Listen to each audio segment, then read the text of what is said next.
Good morning, everyone. Morning. Welcome to Wellspring, whether you're here in person or in Zoom land, or for some that are maybe in between somewhere. My name is Jean Geringer, and I am part of your Sunday, June 30th, 2024 service team. Early Birds meets Sunday mornings at 9:30 via Zoom. The link is on the weekly email and on the website.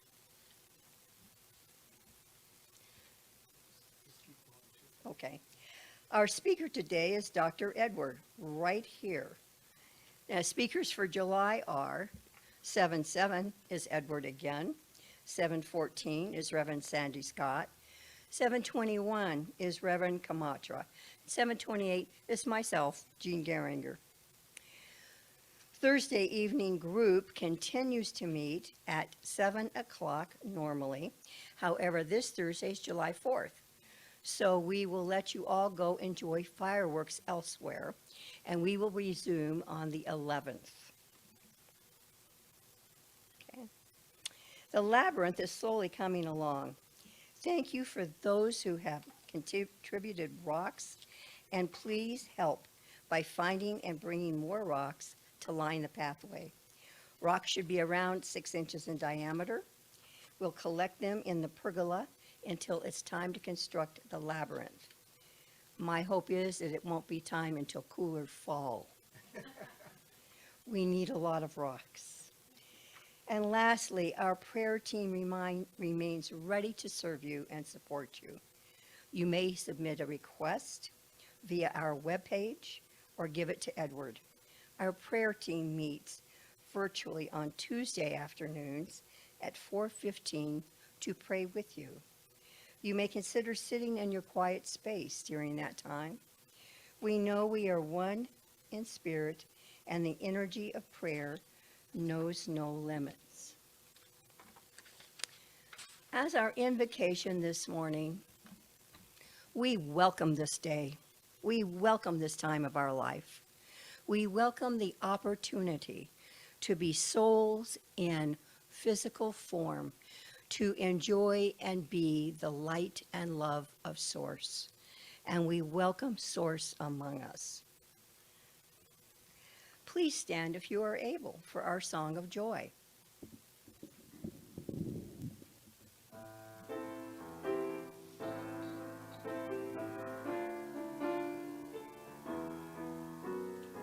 I am the thinker who thinks the thoughts, changes the things that shape my life.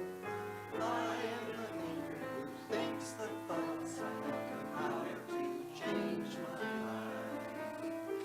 If you ask me who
You will never see me lead you in song.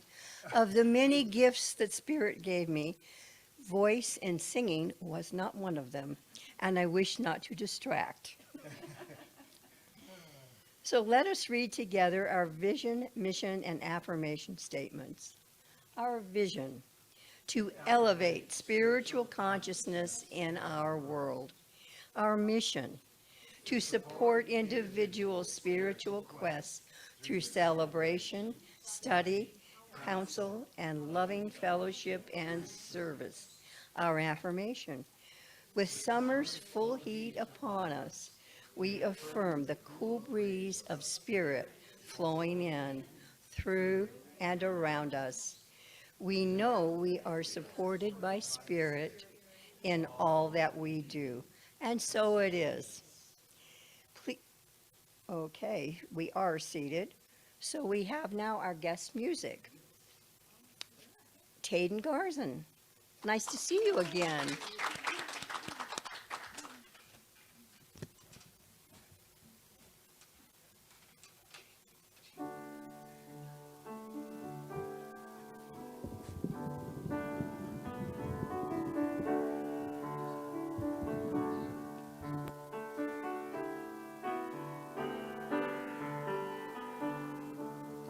God, you are every mountain. God, you are every ocean. God, you are every canyon, every inch of earth and sky. God, you are every morning. God, you are every midnight. God, you are every moment, every second of my life. Everything I see, everything I do, everything I am is you. Everything above, everything below, everything I know is you.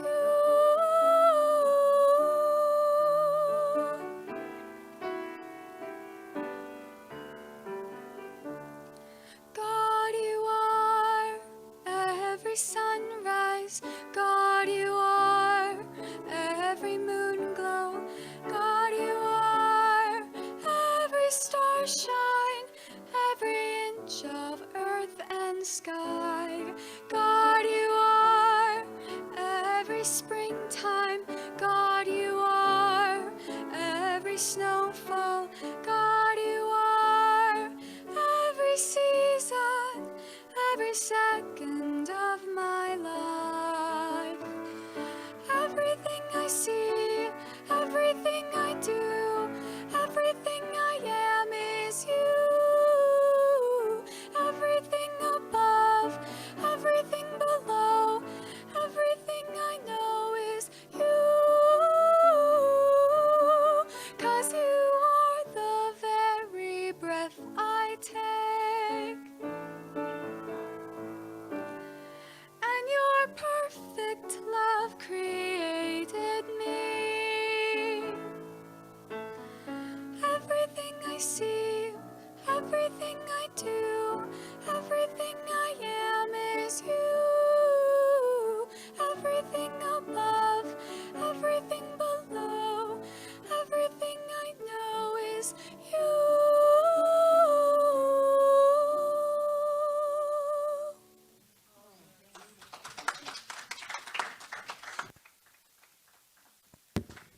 Thank you so much. She obviously stayed in line twice for voice up before she came in to make up for me not getting any. Thank you again. What a beautiful, beautiful song. And now I will do the reading for today. The reading I have chosen is about inner peace. And the readings come from the Daily Word, the Unity publication. I have chosen a couple of them. On those days, I feel quick to irritation and anger. I may mistakenly blame other people and circumstances for the lack of peace in my own mind and heart. But when I remember I choose my reactions, I realize I can choose to meet any situation with peace. I give meaning to the things that happen to me and around me. I give them meaning. I keep this in mind the next time I feel my peace disturbed. If before I might have lost my temper, I now pause to breathe deeply before I speak. If I may have been tempted to blame another in my frustration, I now see them as a fellow human being, divine and worthy of kindness and understanding. The peace of God is always available to me. I claim this peace as my own and keep life's small irritations in perspective. Peace flourishes in my awareness of the divine peace within. Flowing from my spiritual center, peace calms my emotions, clarifies my thoughts, relaxes my body, and radiates to everyone around me. If peace eludes me, I open myself to anything that may be blocking the flow and invite it to come forward into healing. If I am holding on to resentment or unforgiveness, I pray for the willingness to forgive, affirming divine love through me, forgive and release all bitterness. If fear and worry seep into my thoughts, I remember God is the only presence and power active in the universe, affirming faith dissolves fear and restores peace. I align my thoughts and feelings with God's indwelling presence to live ever more peacefully. As a spiritual being, I can claim serenity within me by silently saying, "Peace, be still." At any time, I can relax the calming current of life energy that flows throughout my body. Going deeper, I use the rhythm of my breath to center myself in peace. As I listen quietly, I am drawn more deeply into this stillness. Everything falls away as I immerse myself in the awareness of my pure being. One by one, I let go of my troubles and concerns. As I find security in this peaceful moment, I feel the power and potency of my divine gifts. There is nothing to fear or dread because I am one with the presence of God.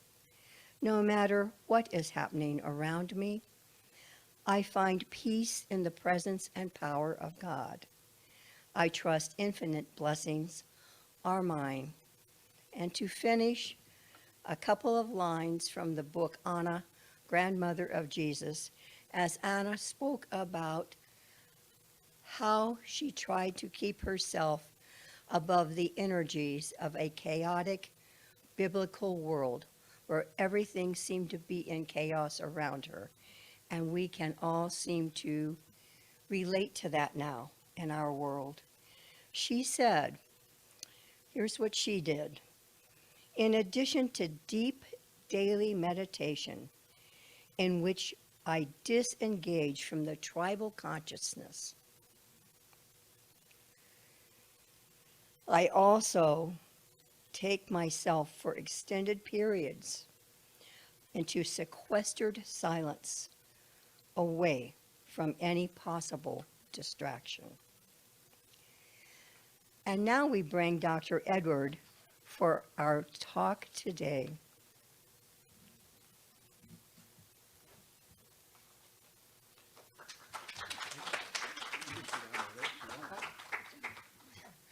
Unless you want to see my bag.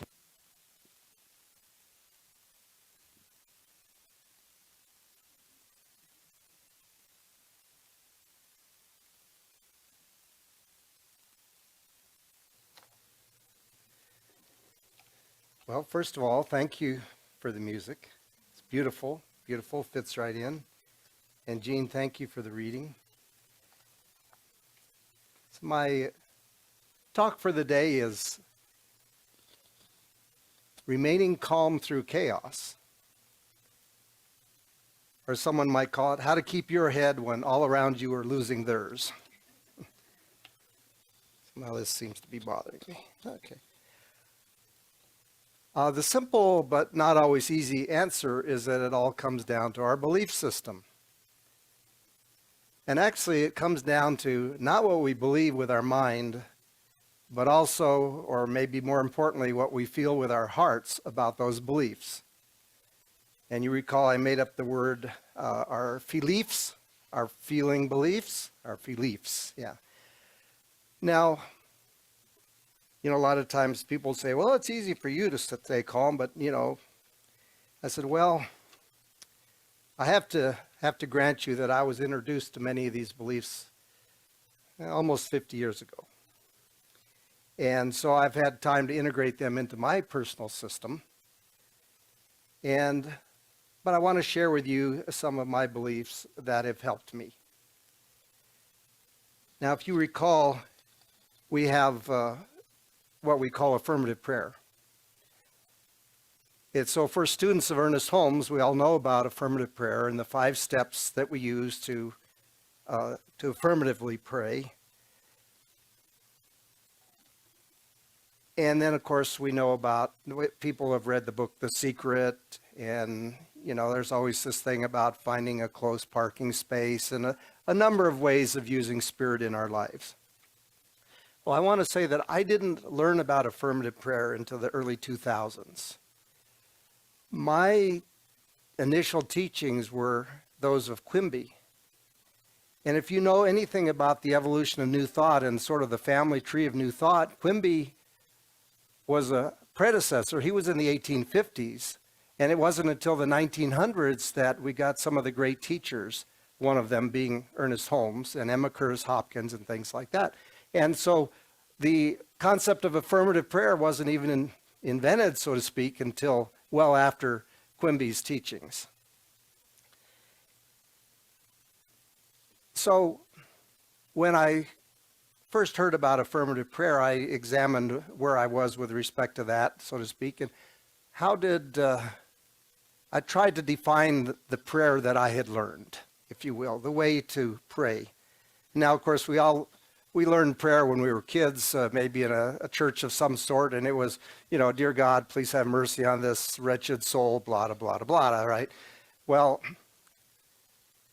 I think if I had to describe it, I'd say that the way to pray I learned was a prayer of acceptance. It was more like, help me to accept the circumstances I find myself in, and I might add, maybe understand the why, because I'm an inquisitive person. And, I'm not sure the why even matters in many cases. Just help me understand. And this is a lot like the Serenity Prayer. But I think deep within this belief is that it's all good. It's kind of like you sung, God is everywhere. I'm in God. God is here. God is in the earth and the seas and everything else. And I learned that I may not always understand it, but I believe that it is truly all good. And that it's whatever is occurring for a reason. And so often I truly wouldn't understand why it was happening, but I knew that there was a reason for it, and that reason was for the good of all involved. And like I said, sometimes my curiosity was satisfied, and sometimes there were some things I never understood, so I just set them aside. But yet the core was that there was good in that. Something good was happening there, whether I understood it or not. And so since that time, I've read more, and I have, I'll call it a greater catalog of possible reasons for what is going on.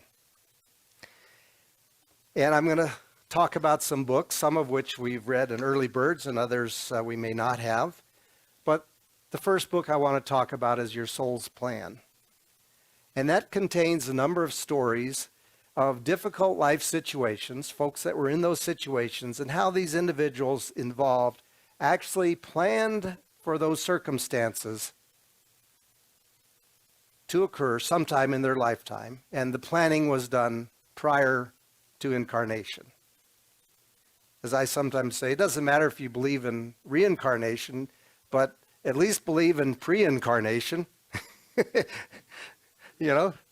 So I'm reminded of the story of a person who felt becoming a quadriplegic would be helpful in his spiritual evolution. And so prior to his birth, during the planning process, he spoke with his potential mother on the other plane, in the soul plane, so to speak. And his mother says, "Look, guy, I don't think I can handle having a quadriplegic child." He said, "Okay, all right, I honor that." And so he talked to his potential future wife. And she said, "Okay, I can sign up for that." And so as it turned out, he was married, had a couple of kids. He dove into the shallow end of a pool, broke his neck, and became a quadriplegic. Now, all of this information was gleaned from interviews that happened with the person that had come to be presented to the psychologist, Newton. And so the book goes into details as to why he felt he needed to be a quadriplegic and what he felt he was going to learn by that experience. And so there are a number of other stories, one about drug addiction and the lady's child died from an overdose, and what was that all about and what was going on there.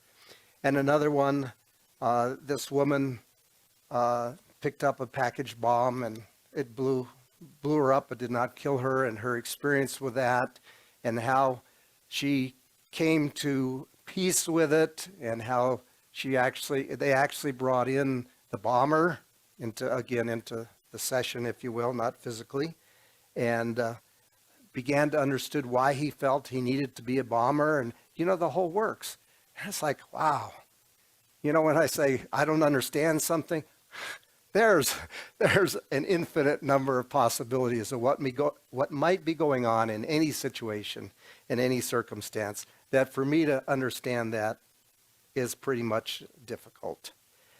There are another couple of books that are similar to this, the Journey of Souls and Destiny of Souls. I'm sorry, those are by Newton. The other one was not by Newton. And another book, The Little Soul and the Sun by Neil Donald Walsh, that provides insight into this life, what might be going on, and that is appropriate for children also. And it talks about the plans and contracts we make before we come into this earth experience this time. Underlying all of these stories is the love with which these plans were made, and the love that was planning on being shared between those involved. And if you recall in The Little Soul and the Sun, I call the second soul, I'll go into the story a little bit. The first soul was up in heaven, on the harp and all that, and said, I'm not learning anything up here. Everything's great. And so the soul went to God and said, what can I do to learn? I'm thirsting for knowledge, understanding. And God says, well, what would you like to learn? He said, well, I'd like to learn forgiveness. God says, okay, you can learn forgiveness. And the little soul said, well, but there's nobody up here to forgive. Everybody's happy and being nice to each other and so forth. And so a second soul stepped in and said, I volunteer to help you learn forgiveness. I'll go down to earth with you, and I'll be the bad guy so that you will have something and someone to forgive. And there's a little more to the story, but obviously that happened. But the souls made a contract with one another. They said, when I'm down there and I've assumed that very dense personality for you to forgive, I will forget who I really am. So it's your job to help me remember.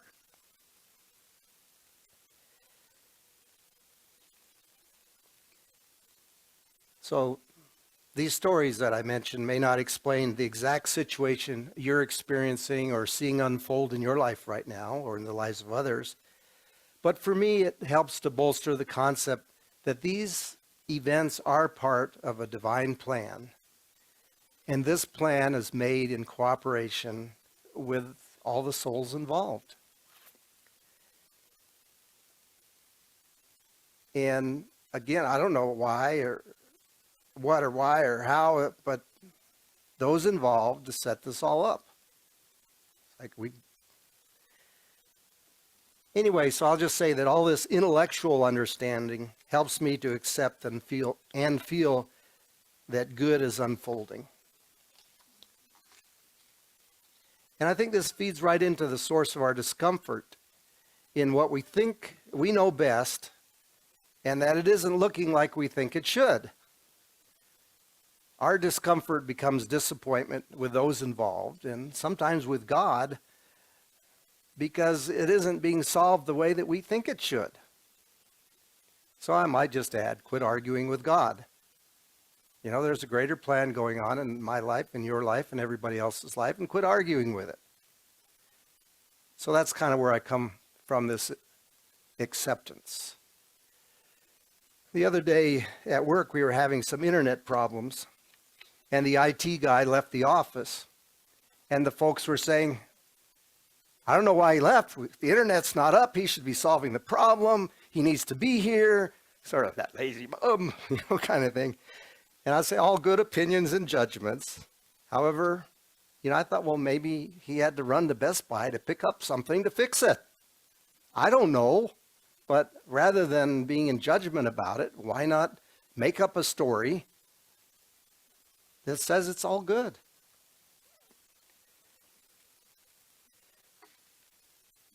So it's just a simple example, but maybe some of the garbage or judgment that's going on in the world is actually working toward a higher purpose. And the end result is actually a saner place for all of us to live. Maybe the wars will be effective in bringing peace when those involved realize that there can be another way and there can be a peaceful solution. If they get sick and tired of all the pain and suffering that's being caused by the war, they might change a centuries-old perspective on how things should be. And I think sometimes humans learn by contrast. We get to see what we don't want. I think someone said, I don't recall who quoted this, I think Reverend Sandy mentioned this, we're pushed by the pain until we are pulled by the possibility. Now, sometimes I claim I have an MSU degree. I make stuff up when it comes to explaining a situation. But just like that thing with the IT guy, let's make up something. Any story we're always making up stories, right? Let's make up ones that make sense for the goodness of all. So, and I do this as a way of examining a situation that might actually be working out for the good of all involved. And if we start from that perspective of all good, maybe we can find a meaning that appears to us that things are operating for the highest good of all. Remember that song that we finally had sung here? Jason Mraz, Look for the Good? Yeah. And if we can't find any good there, let it go. But just know that there is good there. So I think it's all about reframing our perspective. We can't change what's happening, but we can change how we are viewing and reacting to what is happening. And if you recall, that's Brian Kurtz's number 2. Reframe or change who or how we are being about something. So another one of my core beliefs that has served me well is there are no victims. Or quoting Reverend Sandy, she says there are no victims, only volunteers. And I especially use this in application to myself, especially when I'm feeling sorry for myself because of a situation I find myself in. You know, it's so much easier to blame someone else for it. And I'm not saying you have to believe in this. I'm just saying this helps me. And it's also not to be used as a spiritual bludgeon. You know, like, you got yourself into this mess, or you chose this mess. No, that's not where we're going with that. I think it's more useful as a gentle, loving line of inquiry. How might I have contributed or allowed this situation to develop? And those are questions we have to answer for ourselves. And if we don't believe we had a part or have a part in what's going on, in a way, we choose to remain powerless and unable to do anything about it. And it kind of gives our control away. And sometimes, you know, just as a side note, there's been some study that show many times we come into this lifetime with what you might call ancestral DNA or race consciousness kinds of things that in many cases are very unique even to the DNA race that you came from.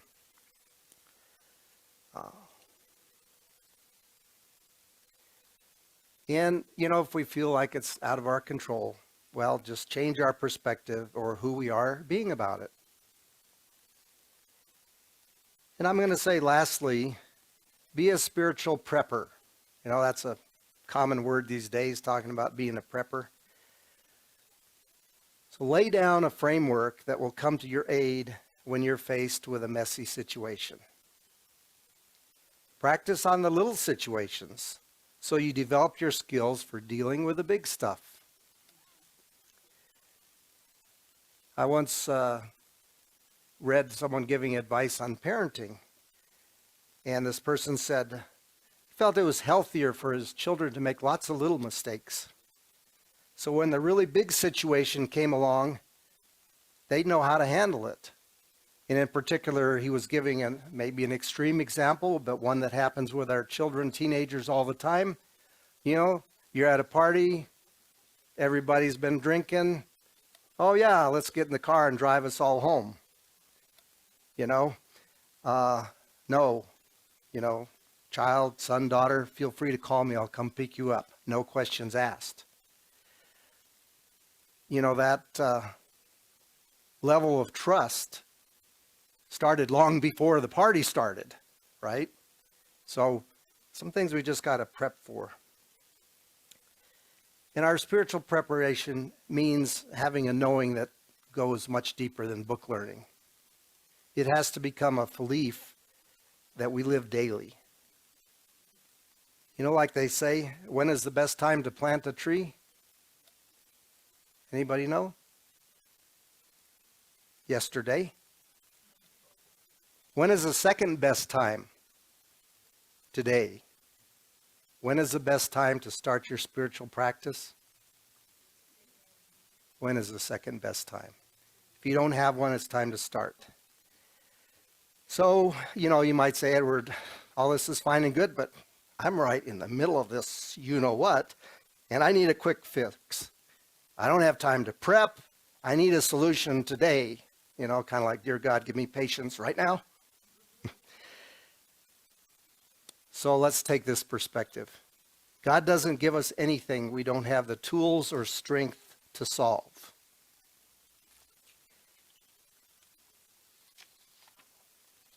I was talking to somebody recently, and this idea of having strength, etc., came up.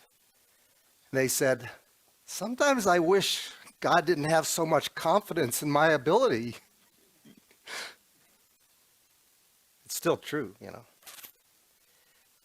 So let's recap some of my go-to beliefs. In every situation, there's a higher purpose that we may or may not see. I accept that there is a higher intelligence flowing through every situation. I'm here on purpose, with a purpose, as is everyone else. Just like me, they're doing their very best and learning what is best for their spiritual unfolding. Develop your spiritual framework beginning now, if not already, and know that you are fully supported by Spirit, higher intelligence, or God, whatever you choose to call it. And lastly, you are more beloved than you can imagine. Know and feel that. And also know and feel that you are important to the world. And speaking of that, there's these little lavender colored cards out there on the stand. It says, you are unique, you are wonderful, you are important to the world. And these were given to me by Tina Bailey, said, hand them out to Wellspring. So knowing that we are beloved, feeling that we are beloved is very important. So take some time with yourself and love yourself. Because you're all you got. And you're beautiful. And so it is. So let's take this to prayer. So right now we do know and we see around us something that appears to be less than perfect. We see situations that make us uncomfortable. We see what we perceive as pain and suffering.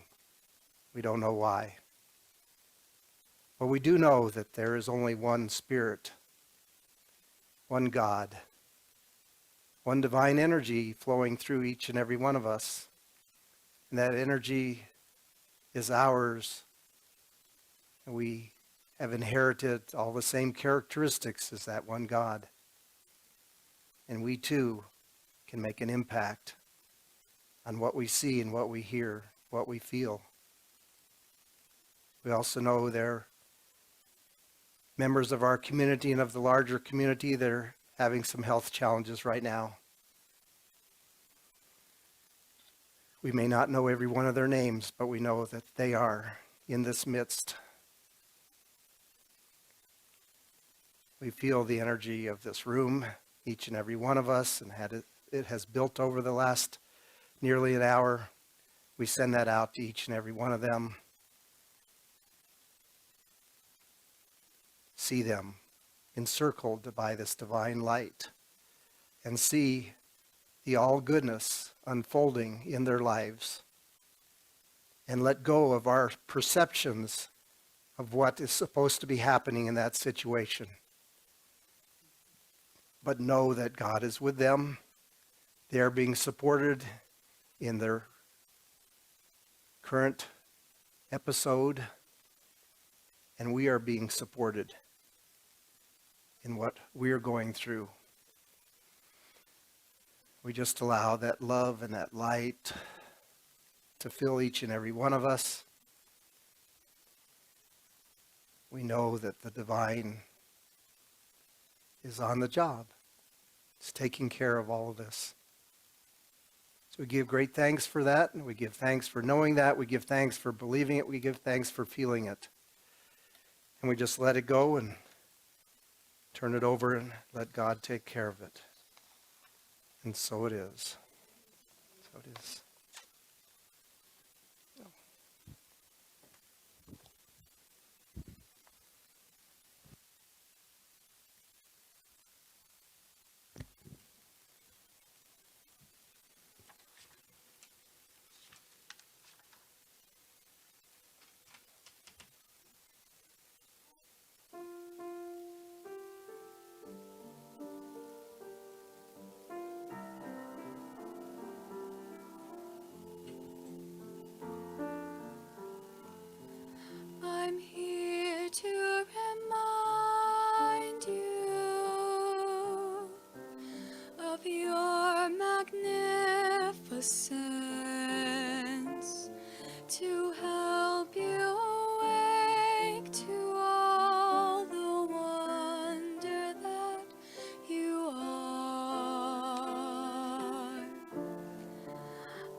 show you all the joy you're worthy of.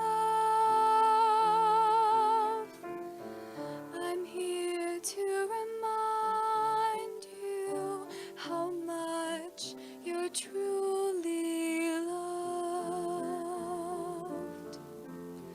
You're here to remind me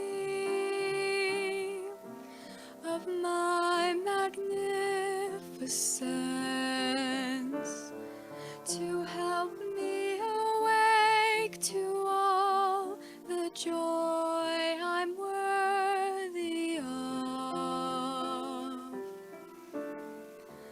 You long to show me all the joy I'm worthy of. You're here to remind me how much I'm truly loved.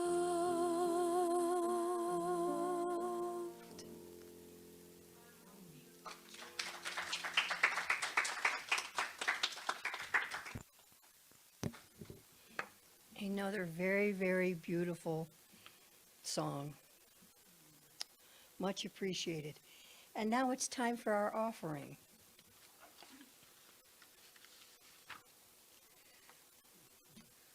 So we need to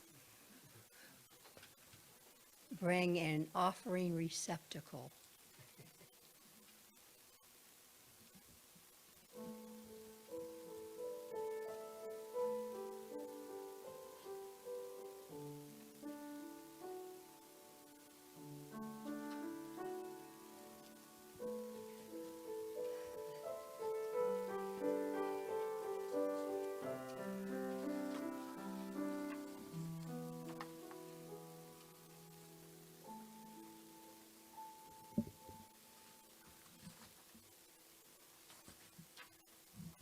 So as we acknowledge and receive our virtual and in-person gifts, we give great thanks for the offerings already given and those we will be receiving, because we know that giving and receiving are both part of the one flow.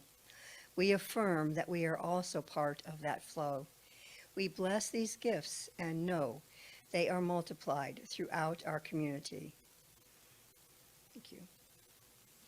There are a number of folks who have contributed to the production of this service, and we are grateful for their service. We thank you for joining us today in Zoomland and here in the sanctuary. And lastly, stay around in the Zoom meeting after service to visit or join us in the social hall. And speaking of coffee and goodies in the social hall, we want to especially recognize and thank Sharon for setting up all those goodies and coffee, as she does almost every Sunday. Thank you, Paul. And please stand as you are able and read with me benediction, followed by our congregational song.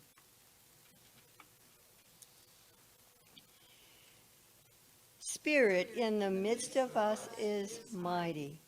Joy, peace, and eternal life are our true nature and flow through us into the world. And so it is.